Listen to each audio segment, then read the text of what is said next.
नमः सिद्धेभ्यः।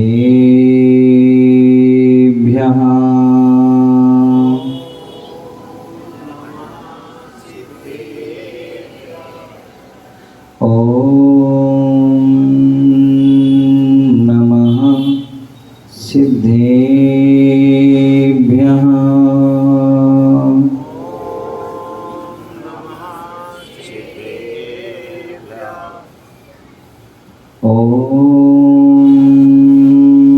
नमः सिद्धेभ्यः।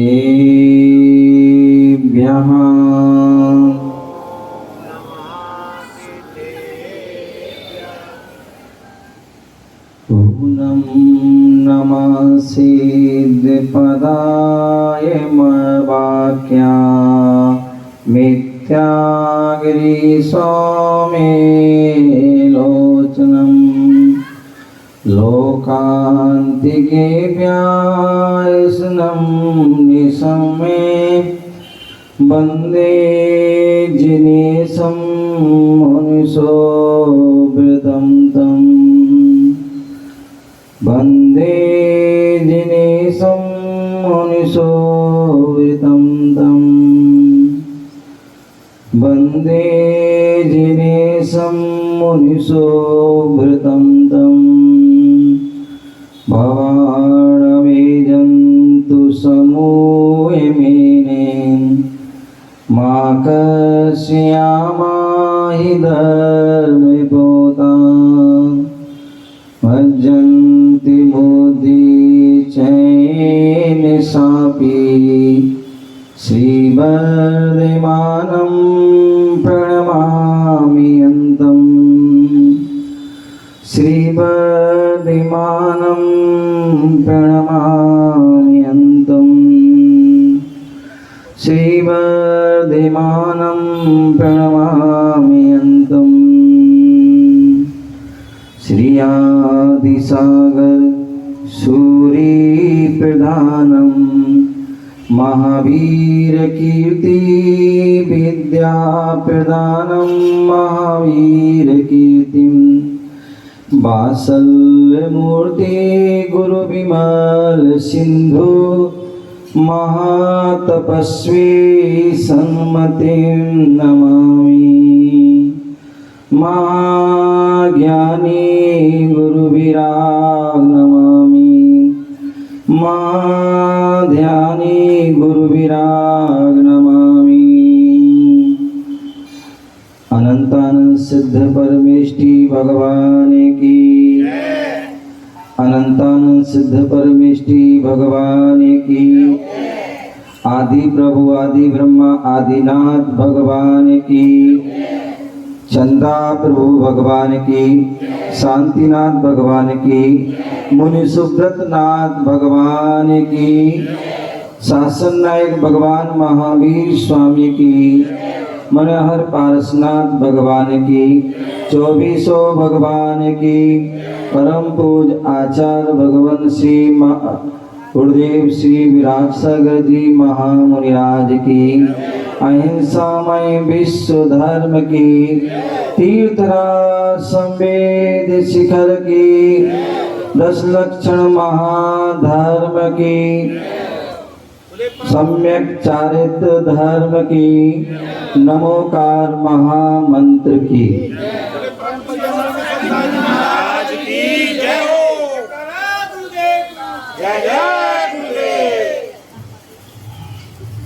प्यारे बंधु,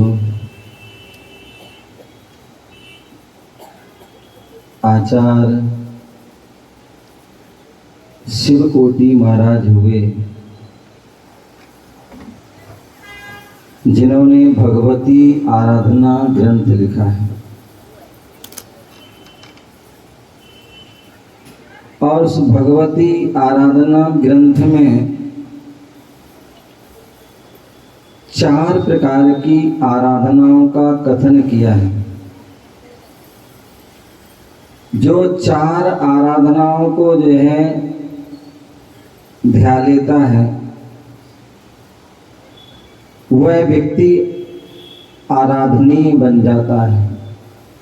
आराध्य बन जाता है, परम आराध्य बन जाता है। और वह 4 आराधना हम इन 10 लक्षण पर्व के दिनों में इन 4 आराधनाओं की हम थोड़े रूप में साधना कर रहे हैं। उन 4 आराधनाओं में सबसे पहली आराधना है जिसके बिना सब कुछ अधूरा है। ध्यान रखना है सारा वालों, ध्यान से सुन लेना। आप कितनी भी काम करते रहो, यदि पहली आराधना नहीं है तो सब बेकार है, सब व्यर्थ है।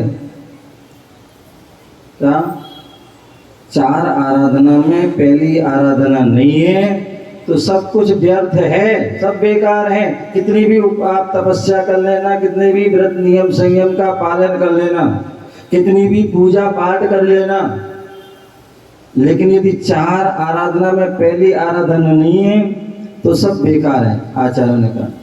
और पहली आराधना कौन सी है? दर्शन आराधना। कौन सी आराधना? दर्शन आराधना। दर्शन आराधना मीन्स क्या है? बोले शुद्ध सम्यक दर्शन होना आवश्यक है। बोले दर्शन की आराधना, बोले जो दर्शन है सम्यक दर्शन है, वो जो सम्यक दर्शन कैसा होता है? हम जो है विगत 13, 14 और आज पूर्णमासी है ना, रत्नात्रय की पूजन कर रहे हैं। रत्नात्रय के वो लोग व्रत भी कर रहे होंगे, तो उसमें भी सम्यक दर्शन। तो बोले जो दर्शन की आराधना, मतलब जो शुद्ध सम्यक दर्शन है उसकी आराधना करना है। और जो दर्शन के जो धारी हैं उनकी भी आराधना करना। यहाँ हम सम्यक दर्शन की पूजा तो कर रहे हैं, लेकिन कितना श्रद्धान है और कितने जो दर्शन के धारी हैं उन पर हम श्रद्धा करते हैं, उनकी आस्था, उनका सम्मान करते हैं, ये जरूरी है। बोले सम्यक दर्शन सभी जानते होंगे। शुद्ध सम्यक दर्शन कैसा होता है? बोले जो 8 जो है संकादि दोषों से रहित होता है, जो 8 जो है मद अहंकार से रहित होता है। यदि आप पूजन कर रहे हैं, अरे मैं तो इतनी पूजा करता हूं, तुम तो कुछ भी नहीं करते, यदि ये अभिमान आ गया आपके अंदर तो आपकी पूजा बेकार है। यदि आप स्वाध्याय कर रहे हो, शास्त्र पढ़ रहे हो और आपको अभिमान आ जाए, मैं तो बहुत बड़ा ज्ञानी हूं, मुझसे बड़ा कोई ज्ञानी ही नहीं है और किसी कुछ आता ही नहीं है, यदि ये अभिमान आ गया तो वो ज्ञान नहीं है। वो ज्ञान तो होगा लेकिन सम्यक ज्ञान नहीं है। और ध्यान रखना, मोक्ष मार्ग में सम्यक दर्शन, सम्यक ज्ञान और सम्यक चारित्र, इन तीनों की जो है एकता का होना जरूरी है, तीनों का होना आवश्यक है। और 3 तब होंगे जब पहले सम्यक दर्शन होगा। इसलिए आपने सुना होगा, पढ़ा होगा, तत्वार्थ सूत्र के पहले अध्याय के पहला सूत्र दिया गया है। कौन सा दिया है? सम्यक दर्शन ज्ञान चारित्राणि मोक्ष मार्गा।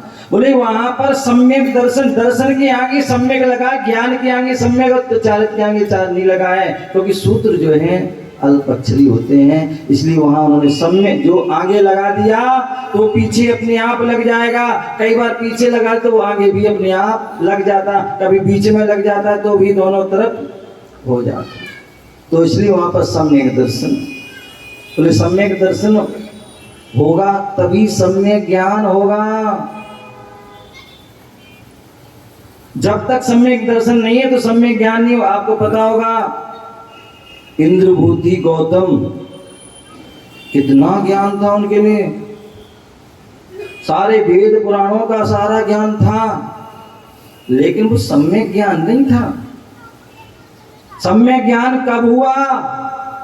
जब भगवान के समोसन के निकट आए, मान स्तंभ को देखा और उनका जो मान था, अभिमान था, अहंकार था,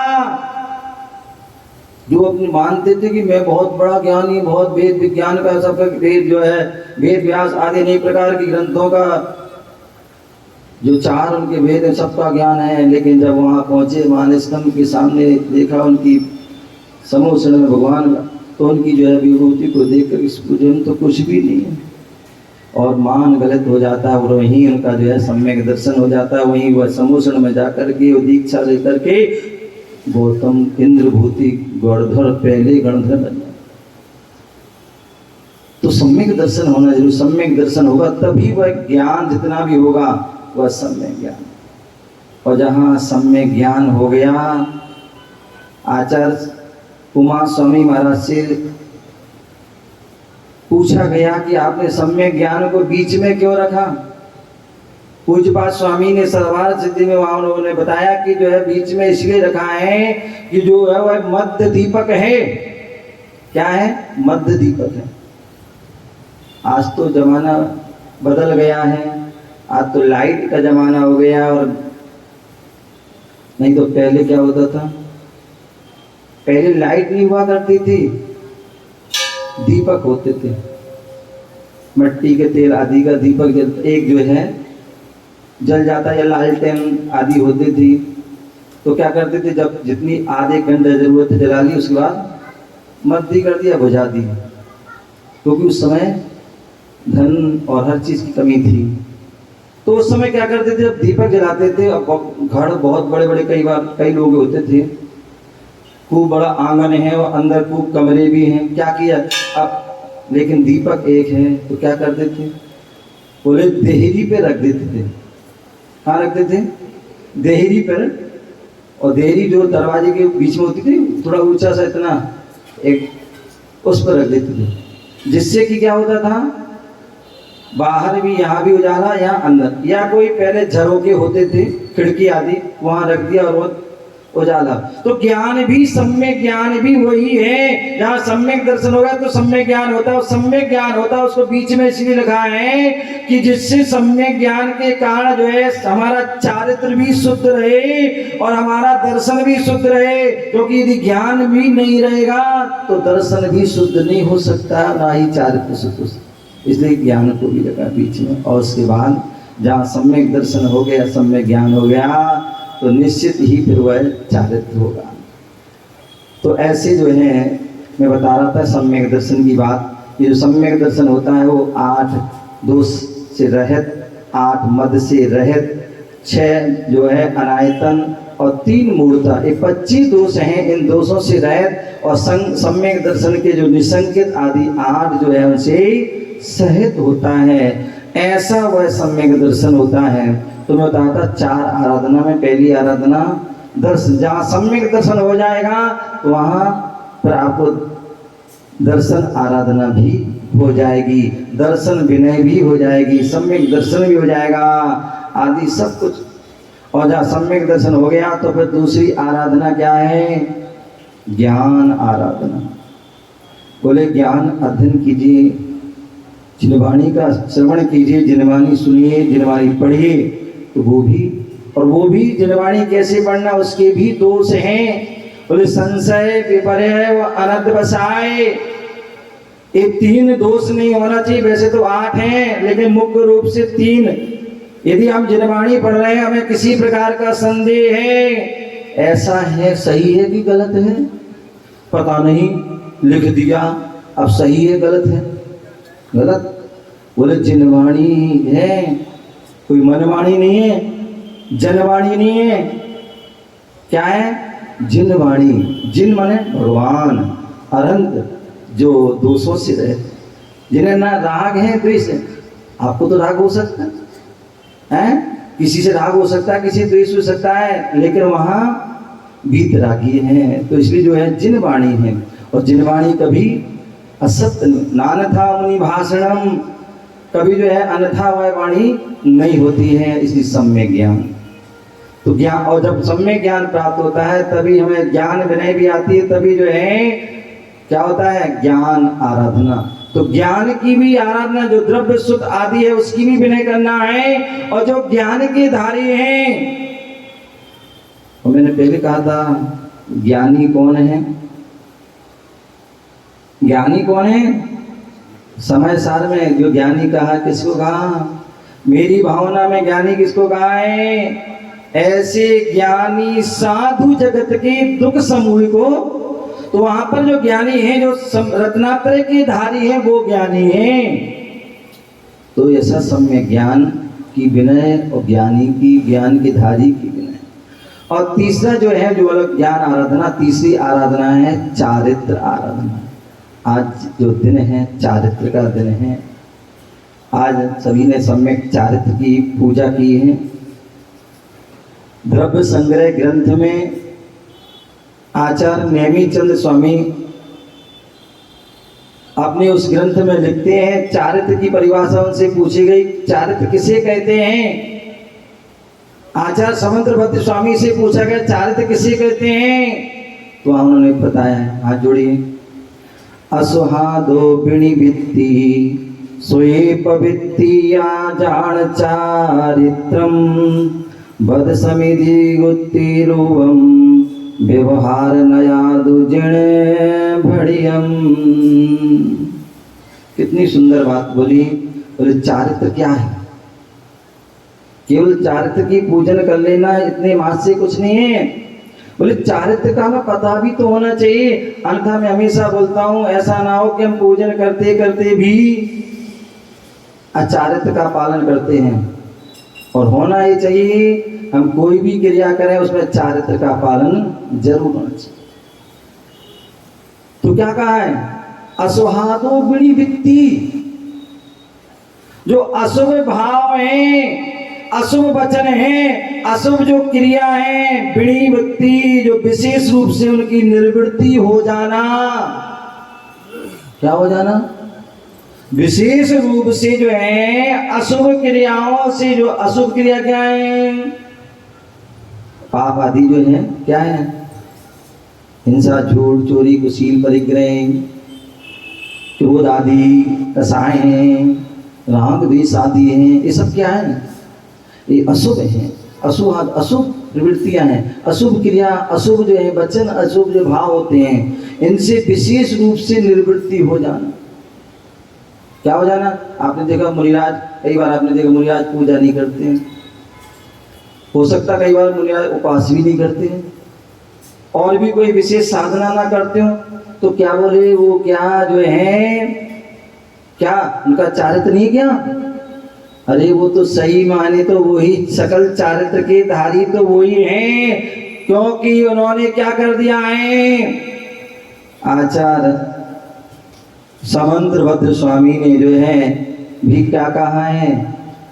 हिंसा नित चौरेभ्यो मैथुन सेवा परिग्रहाम चय पाप पिलाड़ी काव्यो वृत्ति संज्ञस्य चारित्रम।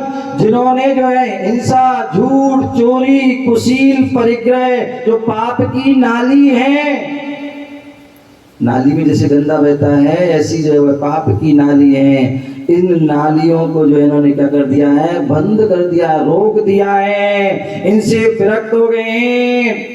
इन 5 पापों से वही जो है वास्तविकता में चारित्र हैं। और ऐसे चारित्र के जो है धारी कौन है? बोले 2 प्रकार से कह दिया, सकलम विकलम चरणम तत् सकलम सर्व संग विरतानाम अनगाणाम विकलम सागाणाम ससंगानाम। आचार्य समंत्रभद्र स्वामी ने रत्नकण सा क्या कहा? सकलम विकलम। बोले सकल चारित्र और विकल चारित्र। सकल जो पूर्ण रूप से जो है पाप आदि को त्याग कर देते हैं, वो सकल चारित्र। और सकल चारित्र के धारी ऐसे आचार्य उपाध्याय मुनि महाराज होते हैं।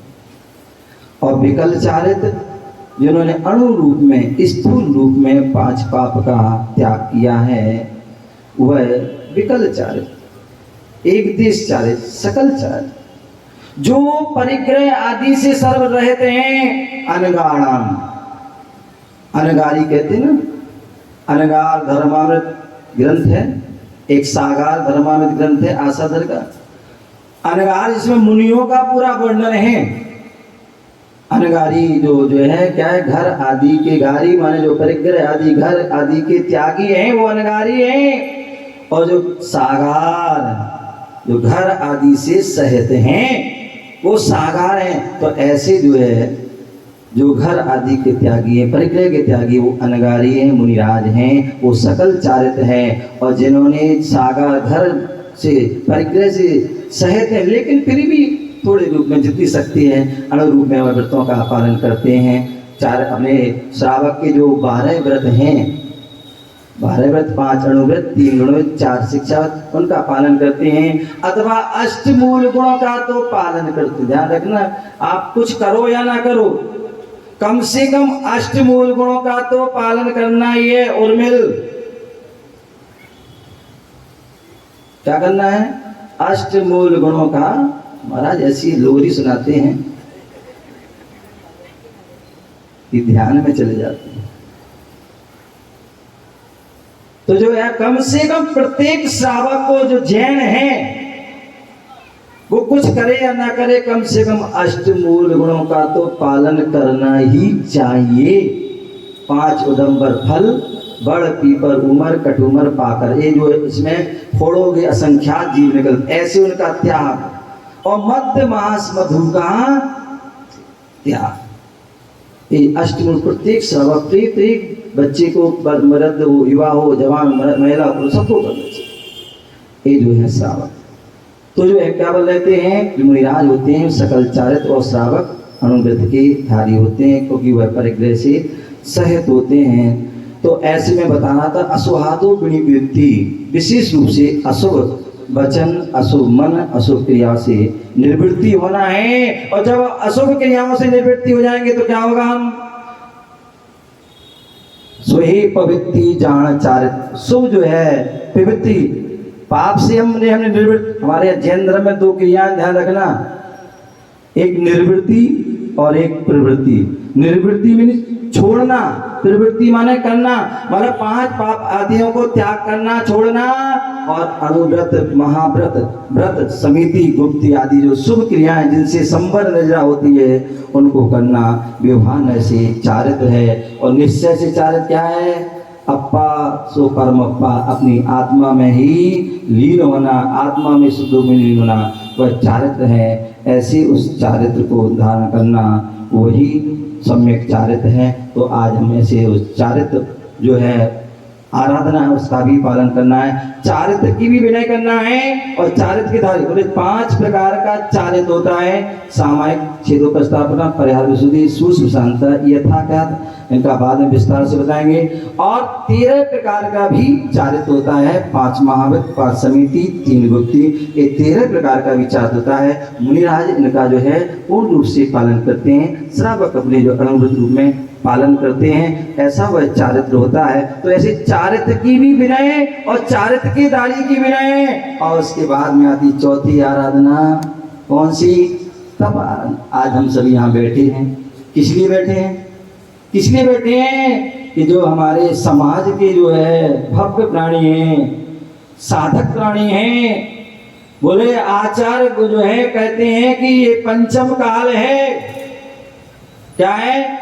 पंचम काल है, निकृष्ट काल है, जहां पर हीन सहनन है, ज्ञान भी हीन है, बल भी हीन है, शक्तिहीन है, अवगाहना सब कुछ हीन है। लेकिन फिर भी ऐसी जो है, अब ऐसी हीन काल में भी जहां पर व्यक्ति जो है भोग, संसार, शरीर भोगों में आसक्त है, ऐसे ऐसे भी लोग हैं। मैंने देखा है, मुझे अभी 10 लक्षण में, जिन्होंने रात में खाया है, गुटखा खाया है, और भी अनेक प्रकार की चीज, चाय पी, व्रती में उपवास कर रहे, चाय पी रहे।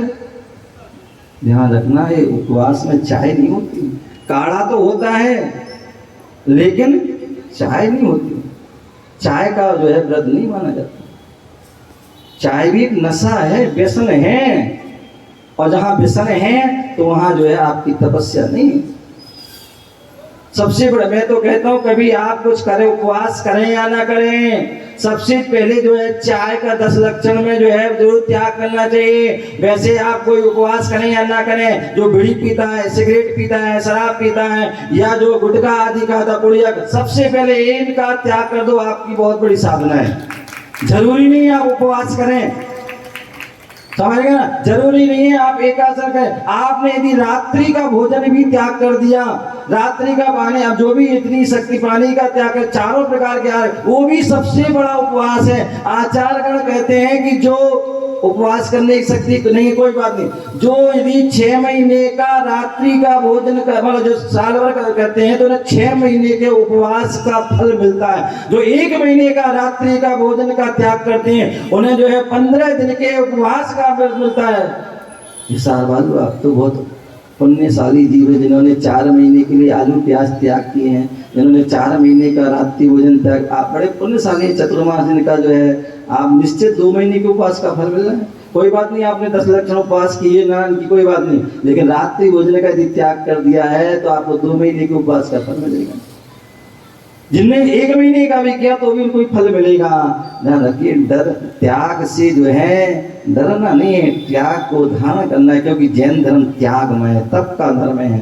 तो मैं बता रहा था कि जो तपस्या है, तो हमारे लिए आज हमारे वृत्ति इतने लोग हैं, मुझे पता है टाइम हो रहा है, आप लोग बहुत अच्छे हैं, नहीं तो ऐसे भी लोग, मैंने आज बोले कोई बात कर रहा था, आज कौन सा दिन है, मैंने कहा जो धांसू दिन है। क्या है? धांसू पूर्णिमा। क्या है? धांसू पूर्णिमा है, क्योंकि आज के दिन जो है सारे खुल गए सुबह से और लगे हैं धांसने में, कोई चाट की पकौड़ी में, कोई होटल में, कोई कहाँ पर पता नहीं। आज सुबह से कोई बच्चे आए मेरे पर, मेरी क्या बात है भैया आज जल्दी का आया है? बोले महाराज कल का उपवास था। हैं? क्या था? उपवास था, इसलिए आज जल्दी फटाफट दर्शन करके जाएंगे और क्या करेंगे? कोई बात नहीं, आपने 10 दिन भी आपने जितना भी संयम का पालन किया या प्रशंसनीय। बंदरी में बता रहा था, अन्न का कीड़ा है व्यक्ति कि 24 घंटे बिल्कुल, बकरी तो कहते हैं ना, बकरी से भी बदतर है व्यक्ति। बकरी तो जो जितने भी जानवर होते हैं सुबह से लेकर के शाम तक तो खाते हैं, लेकिन सूर्य अस्त के बाद नहीं खाते हैं। लेकिन हम तो उन जानवरों से भी जो है बदतर है, कोई टाइम ही नहीं है, जब देखो तब खाने में लग जाते हैं। समझ रहे हैं ना? हाँ, कोई टाइम नहीं है, कभी भी जब भूख लगी तभी खा लिया। कुछ तो टाइम बनाओ, हैं? टाइम होना चाहिए। तो इस अन्न के कीड़े में होने पर भी इस काल में, हीन काल में दिगंबर संत हो रहे हैं, साधना कर रहे हैं, ये बहुत बड़ी तपस्या। लोग कितने लोग बातें करने वाले तो बहुत होते हैं, ऐसे महाराज ये करते हैं वो करते हैं। एक बार तुम 1 दिन के महाराज बन के दिखा दो, 1 दिन की उनकी साधना करके दिखा दो, मालूम पड़ जाए। कहना बहुत सरल है, उठाई दी वो तरुआ से मार दी, नहीं भैया। साधु साधु है, उनकी तपस्या बहुत कठिन है, उनकी जो कल्पना ही करना नहीं सोच सकते। तो ऐसे तपस्वी साधक होते हैं। और आप तो चलो महाराज तो त्याग कर दिया, वो तो हो गए, फ्री हो गए, ना रहेंगे ना कुछ देखेंगे ना, सबको त्याग, ठीक। लेकिन आप लोग बड़ी अच्छी साधना है आप लोगों की, घर में रहते हैं और घर में रहते हैं आप, मुझे पता है यहाँ के पतियों की बात, वास्तविकता में यहाँ जैसे पति मैंने कहीं नहीं देखे। बेचारी पत्नी इतनी दुखी होती हैं कि उनसे अगर उनसे कर दर्शन करने चला, बोले हम नहीं आएंगे। तुमने मुझसे कहा कैसे? किसी ने कह दिया कि महाराज को जो है चौके में, अरे बिल्कुल नहीं, ऐसे पति वास्तव में कहीं दुनिया में नहीं देखे। धन्य हो ऐसे पतियों को भगवान सद्बुद्धि दे, धर्म में लगें और उनका भी कल्याण में तो ही कहूँगा। हैं आप लोग जितनी भी बैठी हो, रानी चेलना बनो, प्रयास करो और अंतिम क्षणों तक करते रहो। हैं और जितनी भी बैठी, लगभग 90% ऐसी जो है बैठी होंगी जिनके पति उनकी सुनते नहीं। उनसे यदि कह दो मंदिर की या महाराज के पास जाने के, कुछ भी बोले तुम जा रही हो, अगर ज़्यादा होगे तुम भी बंद हो जाओगी, हैं तुम्हें भी बंद कर दूंगा। ध्यान रखिए, ऐसा नहीं करो भैया।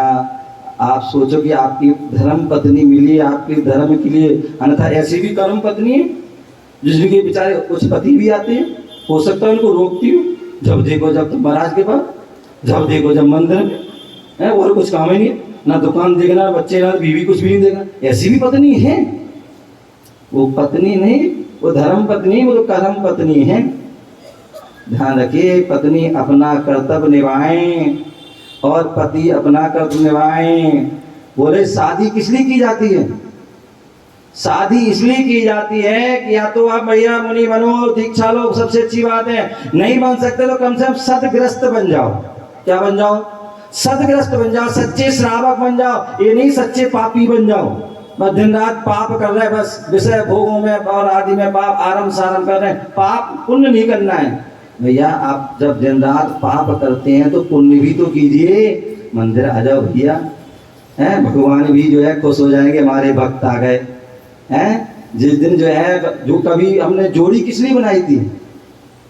केवल पाप के लिए। अरे कम से कम धर्म जोड़ी के जो एक साथ भगवान के पास आ जाए मंदिर में, जो कितना अच्छा लगेगा।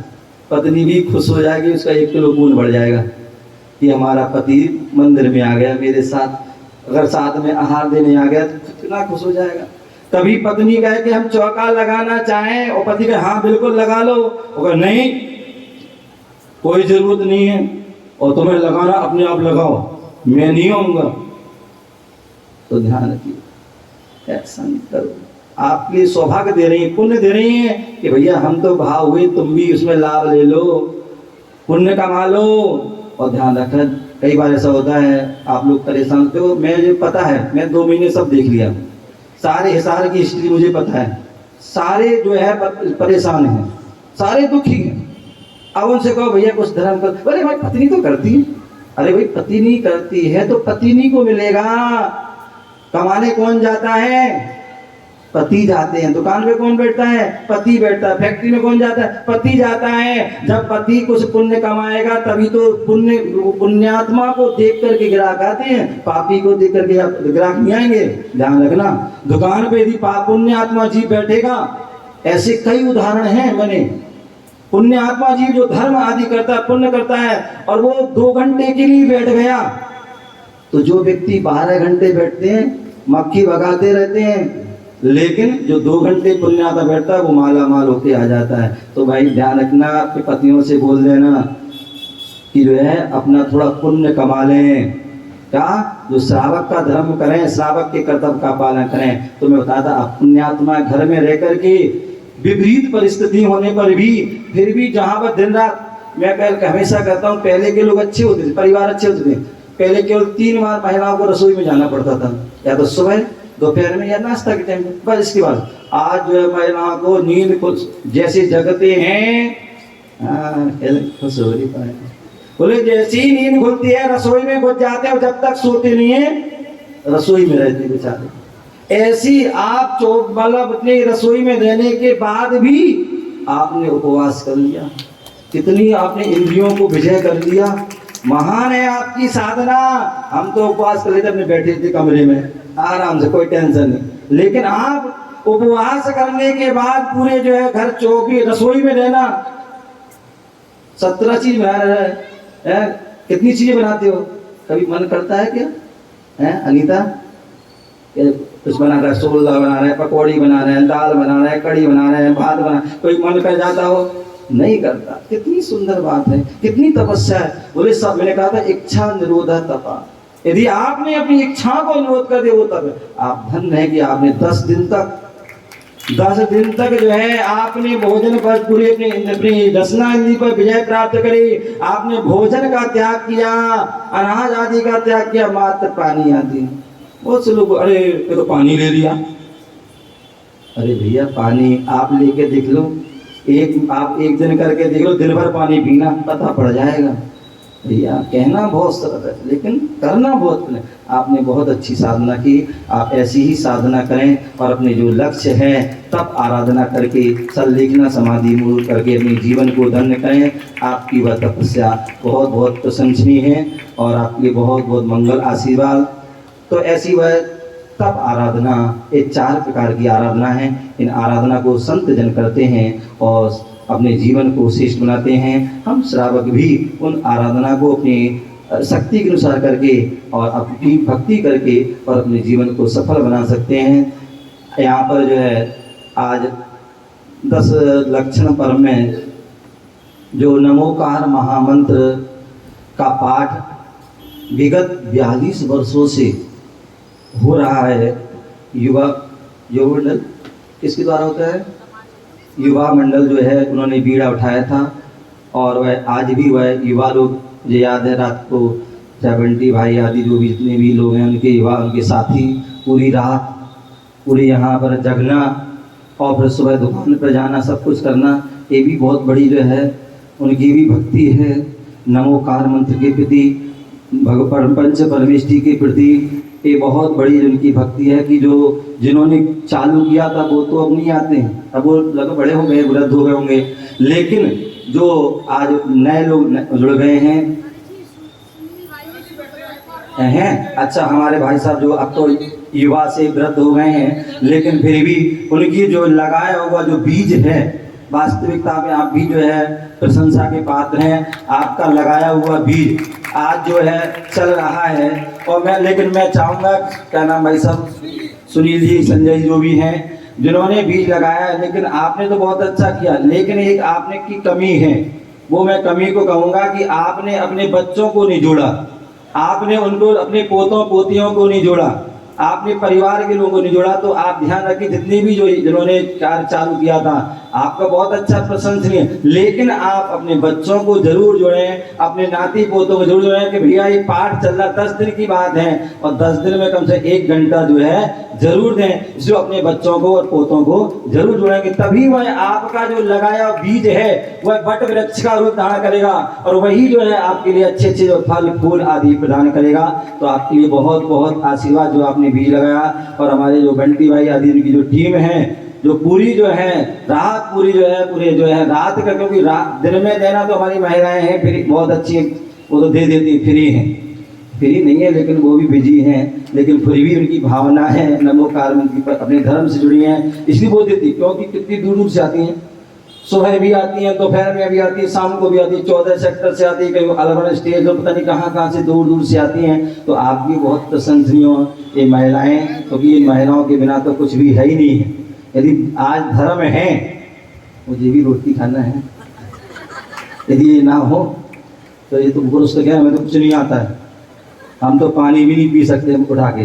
ये महिलाएं हैं, यही जो है, चाहे वो मंदिर में हो चाहे चौकी में हो, हर जगह जो है ये महिलाओं की, देखिए आज भी कितनी सारी बैठी हैं, ये भी निश्चित ही प्रशंसा की हो गए। आप लोग अपने लिए भी बजा लें ताली कि हाँ आपने भी हर काम में, देखिए मुझे बड़ा खुशी हो रही है। मुझे पहले तो लग रहा था कैसे होगा, बताओ, यहाँ ऊपर भी पूजा करेंगे, नीचे भी पूजा होगी, नमोकार भी होगा, बड़े मंदिर में भी होगा, प्राचीन मंदिर में होगा, छोटे मंदिर में होगा, पता नहीं कितने कितने जो सब क्या होगा, कितने लोग बैठेंगे, क्या होगा। लेकिन वास्तविकता सभी जगह जो है, चाहे वो प्राचीन मंदिर हो, चाहे छोटा मंदिर हो, चाहे बड़ा मंदिर हो, चाहे यहाँ का हो चाहे नीचे का हो, सभी जगह बढ़िया, सभी लोगों ने अपना अपना जो है सहयोग दिया है, सभी आप प्रशंसा के पात्र हैं। तो नमोकार मंत्र जो चल रहा है, आप सभी के लिए जो नमोकार मंत्र जो कराते हैं, उन सभी के लिए बहुत बहुत आशीर्वाद, और जो उसमें सहयोग करते हैं उनको भी बहुत बहुत आशीर्वाद। हमारे पंडित जी जो हैं, इन्होंने बहुत जो है अच्छी तरीके से जो है पूरा विधान आदि सारे, ये भी पंडित जी भी पूरे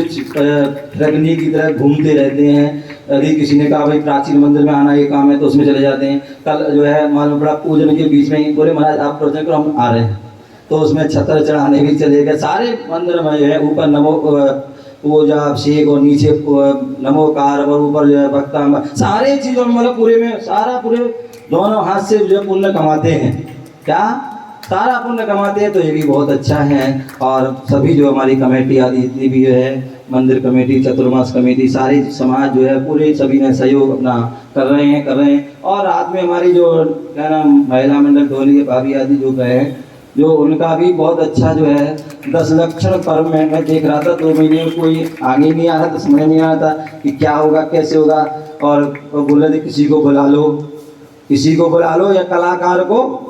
मैंने कहा तुम्हारे यहाँ बहुत बड़े बड़े कलाकार हैं, एक से एक कलाकार हैं, और अपने जो है कलाकारों को जो है उनको आगे लाओ। और निश्चित ही और वास्तविकता में 10 दिन जो है पूरा जो है मुझे कुछ नहीं करना पड़ा, अपने आप जो है सारी 10 दिन के जो है कार्यक्रमों में पूरा सहयोग, पूरा तन मन धन से पूरा हर प्रकार से सहयोग किया, और उनके सभी ने सहयोग किया। सभी के लिए बहुत बहुत आशीर्वाद। नमोकार महामंत्र जो है हम सभी जानते हैं, एक महामंत्र है, मंत्रों का राजा है। यहाँ पर जो है जो 84 लाख मंत्रों की जो है जहाँ पर उत्पत्ति हुई है, ऐसा वह जो आर्या छंद में जो लिखा गया है, जो नमोकार मंत्र जो है सभी द्वादशांग का जो सार जिसमें भरा पड़ा है। नमोकार महामंत्र विश्व की समस्त विद्याओं तथा पुस्तकों के द्वारा जो है पढ़ा जाता है। नमोकार मंत्र जहाँ जिसमें सारी शक्तियाँ जो है भरी पड़ी हैं। नमोकार महामंत्र एक आत्म शक्ति का अमोघ साधन है। नमोकार मंत्र जो है सारी हमारी आपत्ति विपत्तियों को हरने वाला है, सारी समस्याओं को दूर करने वाला है। यदि हम श्रद्धा भक्ति से उसको जपें तो आज भी उसमें वही शक्ति है जो पहले थी, जो सीता ने जपा था, द्रौपदी ने जपा था, शेर सुदर्शन ने जपा था, इंद्र ने जपा था, उनका बेड़ा पार हो गया था। आज भी यदि हम श्रद्धा भक्ति से नमोकार मंत्र जपते हैं तो वह भी आज भी वह शक्ति है। आप सभी ने इन सारे कार्यक्रमों में जो है सभी ने सहभागी हुए, सभी के लिए बहुत बहुत आशीर्वाद। और कल का दिन और शेष बचा है, आप सभी को पता है क्षमा वाणी पर्व का। और क्षमा वाणी पर्व जैसे आज यहाँ बैठे हैं वैसे ही यहाँ पर जो है उस पूजन के बाद सभी लोग बैठेंगे। कैसे क्षमा वाणी बनाते हैं, कैसे मनाना चाहिए, वो सारी हाँ वो पता है, तो सारी चीज़ होंगी। तो इस प्रवचन के बाद यहाँ पर जो है जिन्होंने बोले भगवान जो है थे हमारे 64 रिद्धि के धारी होते हैं, केवल ज्ञान के धारी होते हैं। और उनके लिए जो है उन अष्ट प्रात्याहारों में 64 चमर होते हैं और वो 64 जो चमर उनके लिए दुहराए जाते हैं। ये उनका वैभव है। ये तो ऐसे उन वैभव को जो हम अपने मंदिर में भी प्रदर्शन करेंगे। यहाँ हिसार के लोग कोई कमी नहीं है, कोई गरीब नहीं है, अच्छे संपन्न हैं। तो हमारे भगवान का मंदिर जो है संपन्न है, तो जो है भगवान भी जो है 64 चमर से संपन्न हो। तो ऐसे कल वह 64 चमर आदि भी चढ़ाए जाएंगे। तो जिनके हैं वो अपने सब परिवार आए, इष्ट मित्रों के साथ आए। उस चमर बोले शास्त्रों में चमर चढ़ाने का भी बहुत बहुत उसका विशेष महत्व होता है। जो तीर्थंकर जो है भगवान के लिए चमर चढ़ाते हैं वही व्यक्ति जो है राजा मंडलेश्वर चक्रवर्ती अर्ध चक्रवर्ती आदि पद को भी प्राप्त होते, क्योंकि उनको भी वह होते धुराए जाते हैं, उनको भी वह छत्र लगाया जाता है। भगवान को भी जो छत्र लगाता है, ध्यान रखना, लेकिन मैं आपको बुरा जरूर लगता होगा, बुरा जरूर लगता हो। मैं चाहता हूं कि आप जो भी क्रिया करें अच्छी करें, केवल दिखावटी क्रिया करें। आपको बुरा लगता है, महाराज बार बार बोलते हैं, आप में जो है एक छत्र ले और उस छत्र को जो लगाएं तो उसमें जो है बड़ा मजा आता है। जैसे आप भोजन करने बैठते हैं, कल्पना कीजिए मैं रसगुल्ला खा रहा हूँ, गोलगप्पे खा रहा हूँ, क्या आनंद आएगा आपको? नहीं आएगा। जब रसगुल्ला खाओगे तभी आनंद आएगा। उसी प्रकार आप जब छत्र लगाओगे तभी आपको आनंद आएगा। जब चमर ढुराओगे और हाथ हिलाओगे तो वो मजा नहीं आएगा, समझे ना? तो इसलिए आप जो है मैं चाहता हूँ पूरा आपको आनंद भी आए, पूरा पुण्य मिले, तो आप चमर ढुराइए तो आनंद। तो इसलिए जो है वह चमर ढुराने का भी विशेष पुण्य होता है और छत्र चढ़ाने का भी विशेष पुण्य होता है। तो ऐसे वो कार्यक्रम में भी आप सहभागी हों और अपने जीवन को धन्य बनाएं। इसी भावना से जय बोलो महावीर भगवान की जय। जवाणी के ज्ञान दे सूझे